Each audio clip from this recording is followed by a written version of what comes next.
박사님 그 말씀대로라면 동물원은 없애야 합니까? 동물원에 대한 각종 인식이, 의견이 많은데 저는 없앤다기보단 일단 아픈 동물 위주로, 예를 들어서 기형아 같은 동물들 많이 태어납니다. 또는 엄마가 버린 동물들.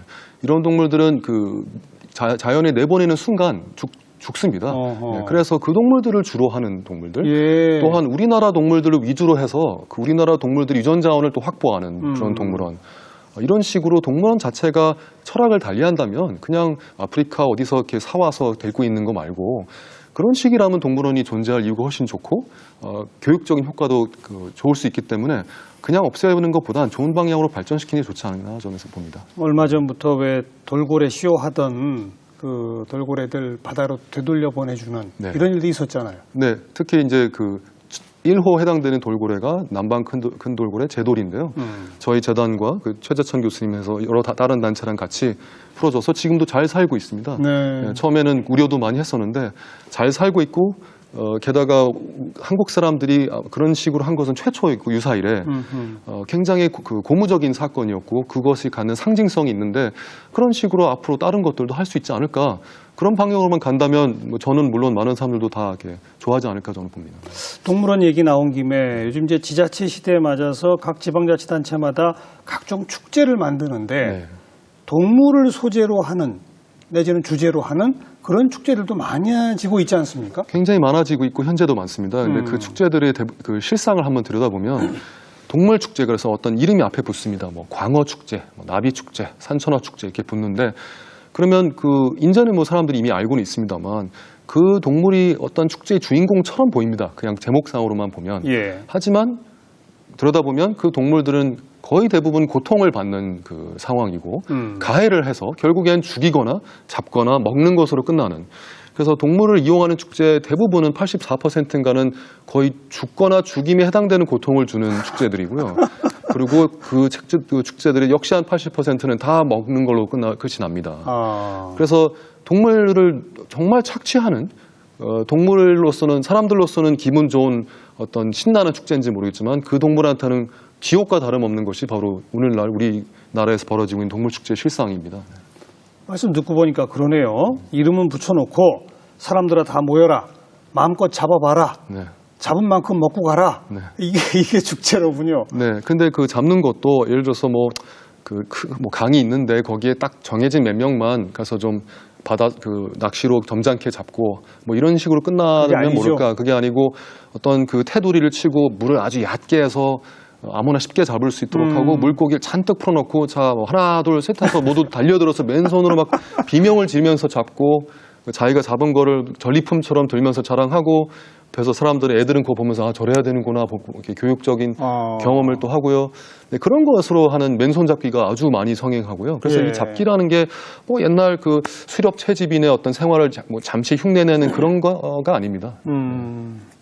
아니 우리들은 그래도 아이들한테 자연과 함께 있을 수 있는 경험을 준답시고 동물원도 데려가고 그런 축제도 데려가고 그러는 건데 네. 이게 효과가 영 거꾸로 날 수도 있는 거네요. 그럴 가능성이 매우 높습니다. 예를 들어서 우리가 아이한테 나무를 우리가 공부해보자, 나무를 경험하는 어떤 일을 해보자라고 했을 때 숲에 들어가서 나무를 느끼지 그냥 나무를 도끼로 찍어내리는 그 프로그램을 굳이 하게 하지는 않아요. 그것도 그렇죠. 역시 나무의 어떤 물성이라든가 감을 익힐 수 있지 않습니까?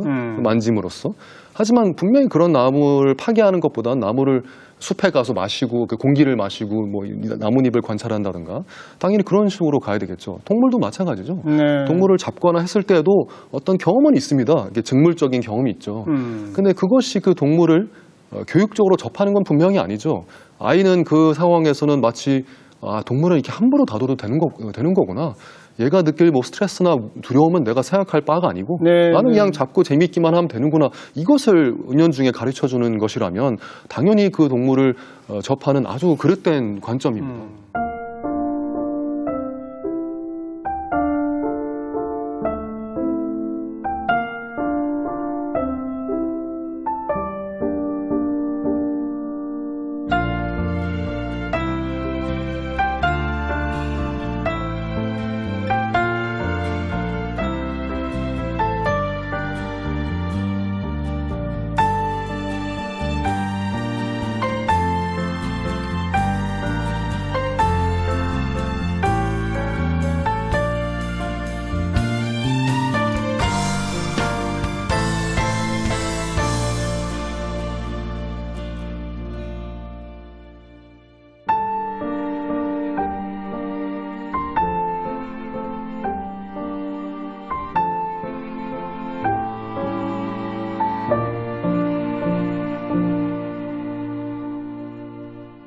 말씀 듣다 보니까 또 떠오르는 게 요즘 유치원 같은데 일부러 이렇게 찾아다니면서 네네. 작은 동물들을 데리고 다니면서 네.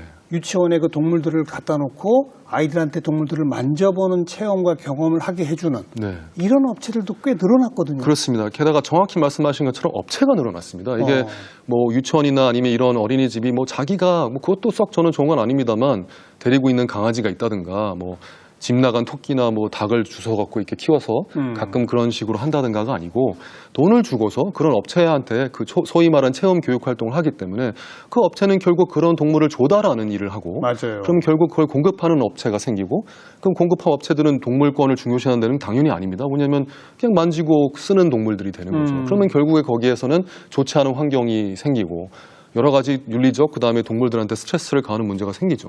게다가 아까 제일 중요한 건 아이들이 그것을 계속 만짐으로써 왜 만지는 것에 그렇게까지 강조점이 가야 될 이유는 사실 하나도 없어요. 우리가 시각적으로도 관찰하고 흔적을 통해서 배우고 냄새를 통해서도 배우고 그다음에 과학을 통해서 꼭 오감의 수준이 아니라 과학을 통해서 아 이런 동물이 저런 희한한 행동을 한다더라. 그래서 관찰하고 그거를 분석하는 법을 배우고 어린이 수준에서도요. 예. 그런 다양한 활동들이 있고 게다가 예술적으로 하는 여러 가지 방법도 있습니다. 근데 그런 걸 다 차치하고서 아 나는 꼭 손을 대야지만 이것은 자연 어떤 체험이다 교육이다. 이것은 있을 수 없습니다. 그것도 잘못 알고 있는 거예요, 우리가. 네. 눈으로 보고 책에서 읽는 것보다 직접 만져봐야 감수성이 좋아집니다. 우리 그렇게 또 알고 있는데 네. 그건 아니군요. 예, 만지더라도 만지는 것이 아주 우연적 상황에 또는 아주 그 조심하게 관리된 상황에서 어쩌다 한 번씩 일어날 수는 있겠죠. 근데 그 만지는 것이 게다가 해가 되기 때문에 여기서 중요한 건 내가 어떤 그걸 얻는 것보다도 만약 만짐의 대상이 되는 동물이 그것 때문에 죽거나 힘들어한다면 당연히 그 자체만으로 끝나야 되는 논이죠. 근데 게다가 그 동물들은 만진다는 행위는 결국엔 자연 상태에서는 누가 누굴 만집니까? 동물들끼리 서로 안 만집니다. 만지는 유일한 경우는 포식할 때, 잡아먹을 때 거의 만져요. 그렇죠. 동종을 제외하고는. 동종은 이렇게 그 벌레도 골라주기도 하고 하지만 그렇기 때문에 동물들은 우리 같은 큰 다른 이종이 만지는 행위는 대부분 공포스러운 겁니다.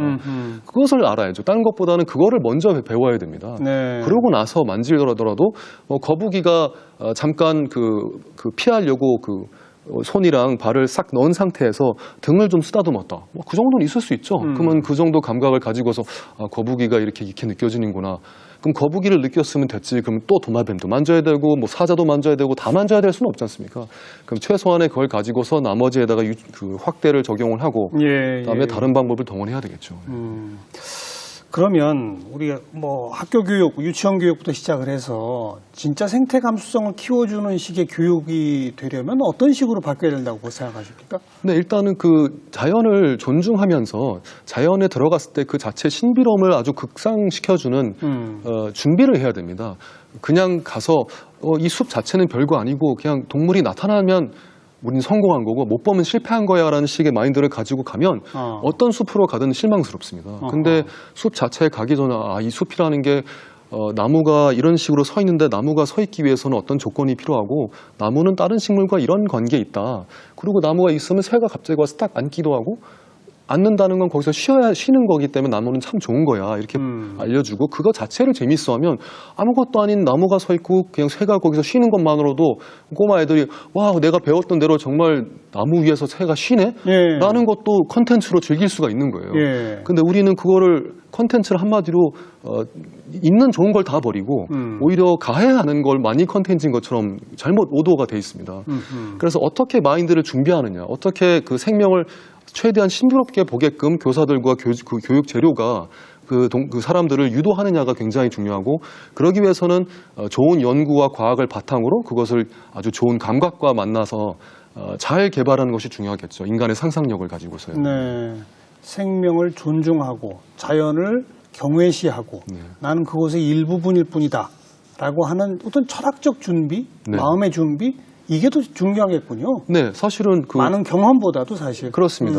우리가 모나리자 같은 그림이라든가 아니면 많은 유적이나 이렇게 골동품 같은 것들이 있는 박물관에 갔을 때 사실은 그것의 가치를 정확히 알고서 보는 사람이 누가 있습니까? 그냥 모나리자 봐도 난 뭐 별로 좋은지도 모르겠는데 사람들이 하도 좋다 하니까 예. 그 진품을 만났을 때 와 이거 뭐 대단한가 보네 하면서 스스로 감동까지 해요. 예. 마찬가지로 생물과 그 동물이 놓인 그 생태의 원형에 해당되는 어떤 매우 자연스러운 어떤 상황에 그 동물이 하는 자연스러운 행동을 봤을 때 와 여기는 정말 자연이 거의 너무 좋아서 동물이 저렇게 편안하게 딴 데선 보여주지 않은 행동을 한다. 뭐 딴 데서는 관찰이 잘 안 되는 그런 동물을 우리 눈앞에 보고 있다. 또는 그 흔적을 보고 있다고 하면 그런 예술 작품을 보는 것과 같은 감동이 똑같이 일어날 수가 있어요. 예, 그렇기 때문에 우리가 일부분인 것도 일부분이지만 거기서 엄청나게 많은 스토리들이 또 있고 그 네. 동물들이 살기 위해서 하는 희한한 행동들, 우리가 미처 몰랐던 그 희한한 능력들 이런 것들을 가지고서 애들한테 알려준다면 왜 아무도 만지는 거에 대해 집착하지 않을 거라고 봅니다. 오히려 그 재미있는 지식들을 습득해서 엄마한테 알려주겠죠. 내가 학교에서 오늘 뭘 배운지 알았냐 하면서. 그래서 사실은 그렇게 잘하는 나라들이 있고 그런 나라들의 교육 프로그램 보면은 그런 식으로 만지는 위주가 아니고 예, 재미있는 지식을 예술적인 거와 잘 결부시켜서 굉장히 신이 나게 그래서 정신이 고양되는 그런 프로그램으로 재편이 돼야 됩니다. 자연을 대하는 태도, 네. 자연에서 스토리를 읽어내는 법, 네네. 이런 식의 교육으로 개편하고 재편해야 된다. 네, 그렇습니다. 사람들이 그 뭐 예를 들어서 뭐 해리포터라든가 네. 최근에 유행이 됐던 셜록 같은 그 드라마 이런 것을 갖고서 런던을 여행을 하면 눈앞에서 아무것도 보이는 게 없어도 그냥 그 자체가 재밌어요. 자기 머릿속에 셜록과 해리포터가 있기 때문에. 그렇죠. 그것 때문에 그냥 아무것도 일어나지 않는 그 런던의 거리가 무슨 그 서스펜스로 가득 차 보이고 맞아요. 그냥 왠지 사진 하나 찍어도 그냥 많이 본 것 같습니다. 여긴 해리포터가 기차 탔던 곳 바로 거기야. 그렇죠. 뭐 이러면서 그냥 혼자 즐기는 혼자 거죠. 즐기는 거죠. 설사 그 기차역이 아니더라도요. 그렇죠. 마찬가지로 자연도 그런 식의 느낄 게 많이 있고 그런 재료와 스토리를 알고만 있다면 숲 하나에 가도 너무 재밌는 거죠. 그리고 그 머릿 속에 들어가 있는 것이 그곳을 극장처럼 만드는 겁니다. 네. 교육에 대한 얘기 해봤고, 그다음 뭐 이런 얘기는 굳이 안 꺼내도 될 것 같긴 합니다만, 네. 뭐 4대강 공사라든지, 네. 뭐 국립공원에 케이블카를 놓는다든지, 네. 뭐 이런 개발 행위에 대해서는 어떻게 보십니까? 네, 뭐 예상하셨겠지만 저는 뭐 매우 반대하는 입장이고 설악산 국립공원은 뭐 국립공원뿐만 아니라 유전자 자원 보호구역으로 설정돼 있고 그 밖에 한 3개의 그 지정이 다 돼 있습니다. 그 얘기는 뭐냐면 한국이 가장 그 최고의 그 여러 가지 보호 장치를 해놓은 곳이 설악산 국립공원이에요. 예. 국가가 할 수 있는 모든 장치를 걸어놨는데 그런 곳에다가도 개발을 허용한다는 의미가 거기 있습니다. 그래서 더 심각하다고 생각합니다. 뭐 아까 우리 생태 감수성 키우기 위해서는 삶의 가치와 행복에 대한 관점부터 재정립해야 한다 이런 표현을 썼는데 즉각적으로 많은 분들이 물어볼 게 그럴 거예요. 그러니까 결국은 좀 불편하게 살라는 얘기 아니야? 네. 편함을 버리라는 얘기 아니야? 맞나요? 그렇지는 않습니다. 다만 그것에 대한 정도와 우리가 진짜 편안하고 불편한 게 무엇인지에 대한 철학의 정리가 좀 필요하겠죠. 아이들한테 우리가 어른들로서 항상 하는 말이 있죠. 만약 아이들이 무조건 막 1층인데도 불구하고 엘리베이터 타겠다고 하면 그러면 안 된다고. 아니면 맛있는 것만 편식하려고 하면 그러면 안 된다고. 그냥 좋기만 하다고 해서 하면 안 된다는 걸 늘 가르칩니다. 애들한테. 가르치죠. 예. 단 것만 먹으면 건강에 안 좋아지고 예, 이빨이 썩고. 예. 편리한 것만 당연히 추가하는 게 아니죠. 성인이 된다는 과정은. 그 다음 어느 정도냐면 사실은 어느 정도 추가하는 것이죠. 딱 필요한 정도만.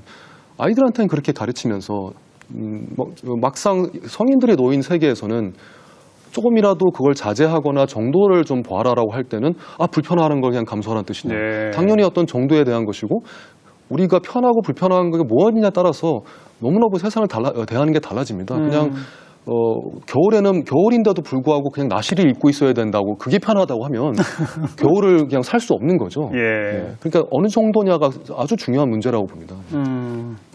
여기서 한 걸음만 더 나가서 요즘은 생태적 경제 활동이라는 개념까지 등장을 했습니다. 네. 즉 우리는 개발 행위 또 인간의 편리함을 추구하는 것 거기서 돈 된다고 생각을 했는데 이제는 생태 친화형이 되어야 정말 돈이 나온다. 네. 그런 거죠. 네.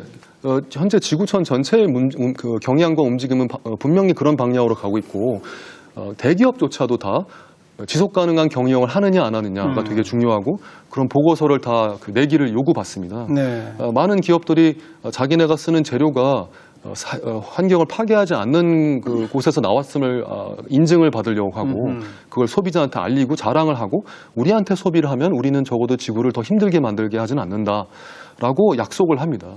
근데 그런 것이 한국에는 매우 약해요. 네. 한국에도 특히 그런 뭐 목재라든가 수산업이라든가 파묘라든가 이런 것에 대한 소위 말하는 인증, 물론 인증이라고 해서 문제가 다 해결되지는 않습니다만 그런 인증 시스템이 들어와 있습니다. 근데 한국의 기업들은 거의 수출용으로만 그걸 인증을 받지 내수용으로는 거의 하고 있질 않아요. 그건 국내에 그런 규제가 없기 때문 아닐까요? 네, 근데 원래도 규제로 이게 돌아가는 것이 아니라 그것을 소비자가 찾기 때문에 돌아가야 소비자가? 됩니다. 네, 근데 우리나라는 유기농을 찾아도 내 몸에 좋냐 안 좋냐를만 생각을 하지 그것이 주변에 어떤 여파를 미치는지에 대해서는 이상하게 소비에 반영을 안 하고 있어요. 근데 현재 국제적 조류는 분명히 그쪽으로 가고 있기 때문에 우리도 더 이상 머뭇거리지 말고 그쪽 생태적 경제 활동으로 모든 소비자가 그다음에 국가와 재계가 앞장서서 나가야 됩니다.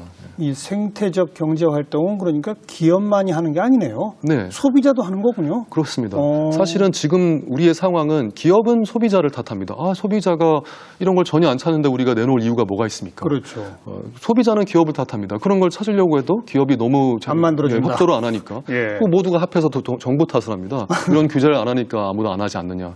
사실은 모두가 서로 탓을 하고 있는데 어디선가 출발해야 되는 것이고 사실은 동시다발적으로 출발해야 되는 거죠. 예. 그래서 기업과 개인과 정부가 모두가 이제는 합심을 해서 생태적 경제가 가장 주가 되는 쪽으로 가야 되는 것이고 이제는 게다가 뭐 순환 경제라고 해서 그 쓰고 난 쓰레기들이 그냥 버려지는 것이 아니라 그걸 다시 경제가 흡수해서 그렇죠. 그걸 그냥 재사용해서 계속 빙글빙글 도는 그 순환 경제 모델이 국제적으로 각광을 받고 있어요.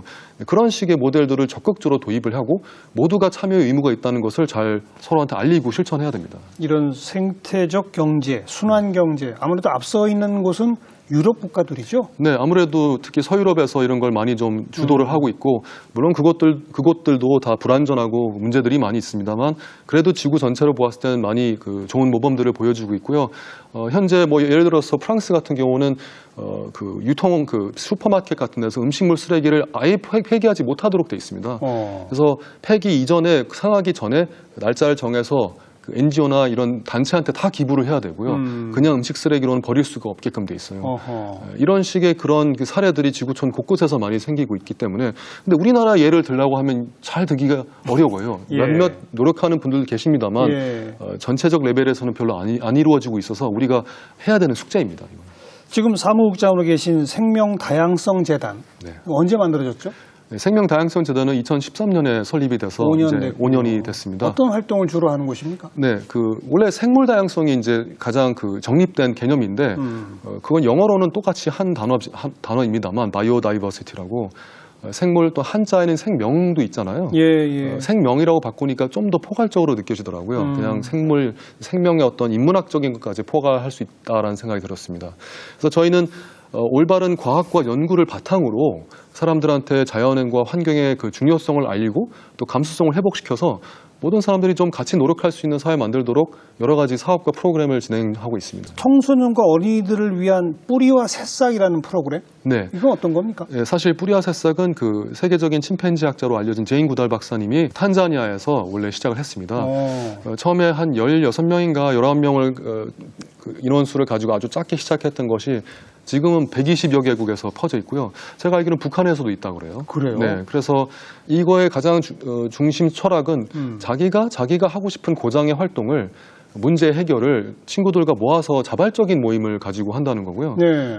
다만 저희한테 이제 등록을 하면 뿌리와 새싹 그룹으로서 인정을 받아서 저희가 뭐 지원도 하고 나중엔 전 세계 뿌리와 새싹 그룹들하고 이제 네트워킹이 되면서 세계적인 운동에 가담을 하는 겁니다. 네. 그래서 이건 아주 다양합니다. 뭐 그냥 정말 작게는 뭐 고장에 쓰레기 줍는 사람도 있지만 뭐 어떤 공장 폐수가 이렇게 버려지는 것을 막으려고 운동하는 친구들도 있고요. 네. 저희 또 그룹 중에서는 자기 학교의 유리창에 새가 와서 부딪혀서 죽는 그 현상이 발견이 돼서 그걸 막아보려고 어떤 그 벽면에 코팅 공사를 했었던 사례도 있고요. 뭐 등등등. 그다음에 그 야생 동물들이 이렇게 인터넷으로 거래되는 것에 대한 문제 의식을 가지고 조사한 그룹도 있었고요. 이렇게 등등. 시민들이 자발적으로 하는 것을 독려하고 그걸 도와주는 프로그램입니다. 뿌리와 새싹. 네. 우리도 한번 모여봅시다. 만들어봅시다. 네. 누구나 할 수 있다는 누구나 거예요. 할 수 있죠. 그리고 네. 하다 보면 그것의 재미와 좀 의미를 느끼게 되고요. 그냥 일반 삶에서 못했던 것들을 뜻이 맞는 사람들이 하기 때문에 아마 여러 가지로 도움이 될 겁니다. 자, 그 생명다양성재단의 좌우명이 네. 알면 사랑한다. 네. 사랑하면 표현한다. 네. 무슨 뜻입니까? 네, 사실은 그 저희 지도 교수님이자 이제 재단의 대표님인 최재천 교수님께서 예. 오랫동안 알면 사랑한다라는 그 어떤 그 경구를 가지고서 좌우명처럼 활동을 하셨어요. 네, 같이 재단을 꾸미면서 알면 사랑한다는 어떻게 보면은 최재천 교수님의 그 연구와 학문의 뜻을 반영한다고 봅니다. 네, 그 다음에 그 사랑하며 표현한다는 제가 붙인 부분인데 네. 그만큼 알게 되었기 때문에 그 알을 가지고서 어떤 행동을 한다는 것을 뜻하고요. 알을 바탕으로 한 행동이기 때문에 어떤 올바른 그 방향을 갖고 있다고 저는 생각을 하고 표현한다는 것은 실천도 포함되지만 정말로 남들한테 알리고 또는 예술로 속을 승화시키고 그래서 혼자만 갖고 있는 것이 아니라 세상 전체를 향해서 좀 목소리를 내는 그런 행동을 저희도 하겠지만 여러분과 같이 하자라는 뜻이 그 말에 들어가 있습니다. 네. 몇 년 전 이 프로그램에 최재천 교수님이 출연하셨었는데 아, 네. 사제지간이 이렇게 몇 년 격차를 두고 출연하셔서 네, 저는 몰랐네요. 근데 그렇게 됐네요.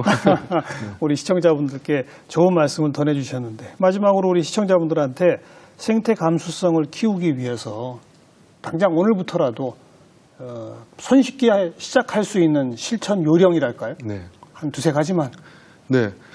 유치원에 애들이 가면 아마 크게 세 가지를 꼽으라고 하면 첫 번째는 쓰레기 아무데나 버리지 말아라 라고 말을 합니다. 예. 근데 그걸 되게 단순한 말 같지만 특히 남들이 쌓아놓은 쓰레기 위에 얹었다고 해서 그걸 잘 버렸다고 생각하는 이상한 문화가 있어요. 네, 네. 아직도 자기 그 테이크아웃 잔을 그냥 그 음료수가 있는 상태에서 내놓고 뭐 그럼 완전히 그 아저씨 아줌마들 보고 알아서 처리하는 뜻밖에 안 되는 거죠. 그렇죠. 어떻게 그런 행위들을 여전히 성인으로서 할 수가 있습니까? 그래서 일단 그 유치원 가자마자 배우는 쓰레기 아무데나 버리지 말아라. 굉장히 중요한 것 같고요. 두 번째는 남의 거를 함부로 손대거나 하지 말아라. 이렇게 예. 배우지 않습니까? 예. 그래서 남의 거라는 건 내 친구들의 소지품뿐만 아니라 모든 남, 여긴 자연과 동물과 식물 다 해당되겠죠. 그것이 뭐 자연이든 뭐 도로든 뭐든 내가 그냥 함부로 하면 안 되고 조심스러워야 되고 네. 예, 그것은 세상 전체에 적용된다고 봅니다. 근데 마지막으로 세 번째는 엄마 품에 그냥 있다가 아이가 유치원에 가면 제일 먼저 배우는 게 나는 나 혼자 이쁨 받는 존재인 줄 알았는데 남과 처음으로 같이 살아보는 법을 배우는 것 같아요. 네. 그래서 진짜 남과 산다는 거. 그래서 남이란 그 존재도 역시 그냥 친구뿐만 아니라 이웃, 인간, 뭐 동물 다 포함되는 남이라는 존재. 그들과 어떻게 공생, 상생하는지에 대해서 항상 감을 갖고 또 배우면서 살면 그래서 이 세 가지만 잘 지켜진다면 상당히 많은 문제가 해결되지 않을까 저는 생각합니다. 오늘 좋은 말씀 잘 들었습니다. 고맙습니다. 네, 감사합니다. 네. 네. 뭐 어려울 거 없네요. 쓰레기 아무데나 버리지 마시고 남의 거 함부로 손대지 마시기 바랍니다. 오늘 여기까지입니다. 다음 주 다시 뵙죠. 안녕히 계십시오.